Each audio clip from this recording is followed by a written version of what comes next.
So, so kindergarten to like junior school. I mean, each class. How many students are in? I mean, how many students are in the one class? From grades 1 to grade 7, there are 20 students in each class, and there are 2 classes at every grade level. In junior kindergarten, where that's 4-year-old students, there are 16 students, and we have 1 class. And in senior kindergarten, there are 2 classes, and there are 20 students.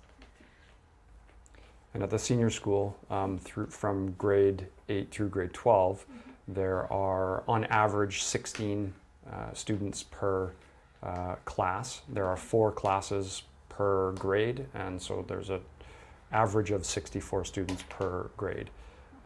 In individual classes, we will go up to 22, although that happens very infrequently, and we'll run classes at a much smaller than that, less than 10 sometimes, depending on the course and the desire for it.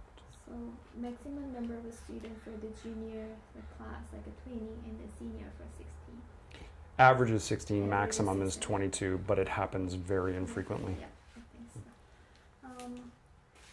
And is it allowed to ask you about the a student score for the AP exam last year, or? You can ask. I can give you rough numbers, but I don't have their numbers yet. They won't come out for another. We don't get access to them for another 3 weeks or so. But historically, we score very high. Yes. We a lot of our students receive 5s or 4s, which gives you, or we also have 3s. Anything above a 3 will give you credit at university for that course.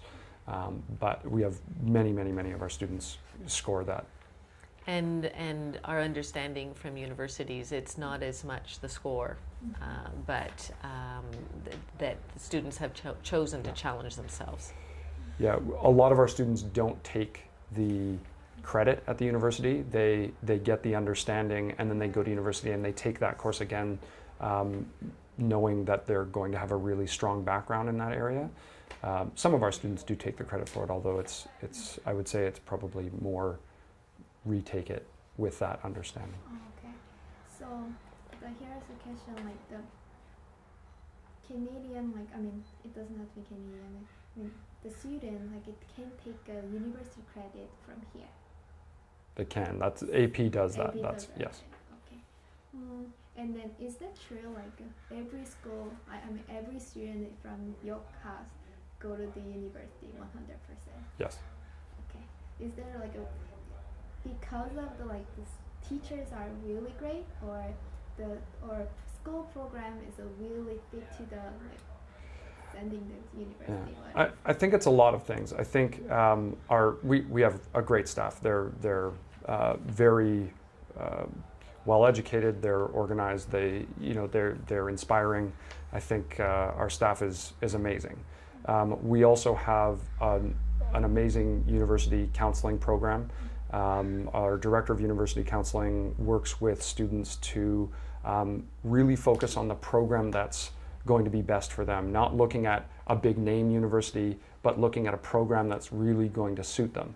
And so I think going back to the idea of York House being about individual students and them learning and finding their passions, our university counseling program focuses on individual students and what's going to work best for them, and helps them get there. And I think it's a huge amount of support that our students get towards going off and finding what program is going to be best suited for them. And the other thing to consider is the parents and the support that they give, and the type of school that we are. So we are a university preparatory school, and we are all focused on the same goal, and the success of our students, and ultimately a post-secondary education. So basically, teacher and student and school and parents all work together. Exactly. It's the perfect storm. Yes. So let's say, do you guys accept the international student as well, or? We don't. No. We don't accept international students. All of our students are landed immigrants or Canadian citizens. Okay, so then there's a like Korean Canadian students as well. Yes. Mhm. So can I ask how many, or like let's say it's a percentage of it? That's a good question Yeah. because we don't always necessarily know who's Korean. Yes. Sure. And it's very interesting in Canada, and I know this because I did some postgraduate work in the States, Okay. and in the United States they were very clear on percentages of different ethnic minorities. Yes. And I was asked questions about my school and what percentage of Asians did we have, what percentage, and I honestly didn't know the answer. Okay. And we have students here who are fourth generation Canadian but are Asian and perhaps Korean, and we have some who are recently immigrated. But we don't keep statistics on that, and it's just anecdotal. But I would say overall, it's not a large percentage of Korean, Okay. but definitely some Yeah. Koreans in our school. So then there's like a no homestay, right? No. No, there Okay. isn't. What about like food? Because when I was in high school, the school providing like a night lunch, but here every student like bring their own lunch here. Or? We have a cafeteria, and it's shared by both the junior and the senior school. And students are able to purchase food there, and there's a hot meal program. There's a salad bar and a sandwich bar, so students can order what they like. They're also welcome to bring their own lunch as well, and that happens very frequently. There's quite a mix of what people do for lunch, but it is available for them. And the food in the cafeteria is very nutritious. There are guidelines that are put out by the ministry in terms of sodium content and sugar content, and we follow all of that. There is no fried foods, and there's always a vegetarian option every day as well. And I would say the food is tasty, healthy, and this year we gave our teachers, because of the construction and to help them with that, we gave them a credit in the cafeteria, and staff really enjoy the food as well. Yeah. Okay. So it's like a house. I mean, like it's like mom food. It's not like actually mom food, but like everyone's working as a kind of family. It is, and it's been very important to us to have staff who work in our cafeteria, who know the names of the girls, who will let us know if somebody's not eating properly, and who really care about the girls. And your analogy of being like a family is very true, not just our cafeteria staff, but our cleaning staff as well. Our whole staff, really. It's a big community, but it feels a lot like a family. So it's a kind of community supported school. Absolutely. And I think it's part of being a small school.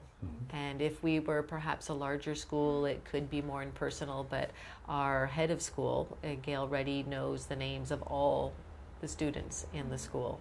And so Sam does, I do, and so nobody goes unnoticed. So then what is the condition to enter this school? How do you apply? Yeah, how do you apply, or like maybe their English has to be perfect, or like maybe they have to prepare the money as well, obviously, and then maybe there's an entrance exam or. I can speak more about the senior school, but the senior school does have the whole school has an application process. You apply for a particular grade, and then there are interviews, and there are entrance exams as well. In terms of, we look at kind of reading, writing, English language arts, and we look at mathematical ability. And then I think the interview process is also really important because it allows you to get a chance to get to know the students. We interview parents as well, and we really want to get a sense of the whole family, because the whole school is like a family. But it's also really important for parents and students to get a sense of the school as well, because York House is a great school, but it's not for everybody. Not everyone will necessarily want York House or see it as a fit for them. So it's kind of it's a dual interview, right? We interview them, they are also interviewing us to see whether or not the place is a good fit for them. And our entrance points are junior kindergarten, we take 16 students. In senior kindergarten, we take 24 students. And then the next entrance point is grade 8, where we take, again, 24 students. Oh, okay. So junior kindergarten is 16. 16. And then senior kindergarten 24. 24. And then there is a junior school for. They, Nothing and in the then junior nothing in the junior school Yes. till grade 8. Oh, so these students only can eligible to like move up. I mean. Yep. Move That's up right. to- And And then grade 8 to like 12. 20 There's 24 at the grade 8 and level. grade 8. Grade. So that when I'm saying entrance points, that's where we know we have places. So we know we have 16 places in junior kindergarten, 24 places in senior kindergarten, and then new places, 24 new places in grade 8. So if a student comes in grade 5 or in grade 11 or 10, there will only be a place for them if somebody leaves. I don't think like there's like some place to. Well, we do every year. We have places that open up, not a lot, but we have families who move. Perhaps they've been posted in another city, or their job has meant that they have gone to another province or another country. Okay, then every school, like every student, just if they want and if they just apply for the school and if they are just eligible, they can just get in, or the student has to live near here. No, we take students from all across the Lower Mainland. We have students who come from all over. So that's a difference from public schools. In public school, you have to live in a catchment area, Yes. and York House doesn't have a catchment area. Okay. And then do you guys have like a uniform for student as well? Yep. We do have a uniform. Okay. And that's one place I can take you. We have an archive, and it's a sort of a little museum, Oh. and there you can see uniforms from the past. Oh. We don't have a current uniform, but on our website, I'm sure you can Okay. find students Alright. in their uniform. Okay, I think like this is the things I wanted to ask you, and really thanks for like having us to like answering all the questions I asked. You're very welcome. Yeah, problem. thank you. All right. Okay, thank you. And I'll give you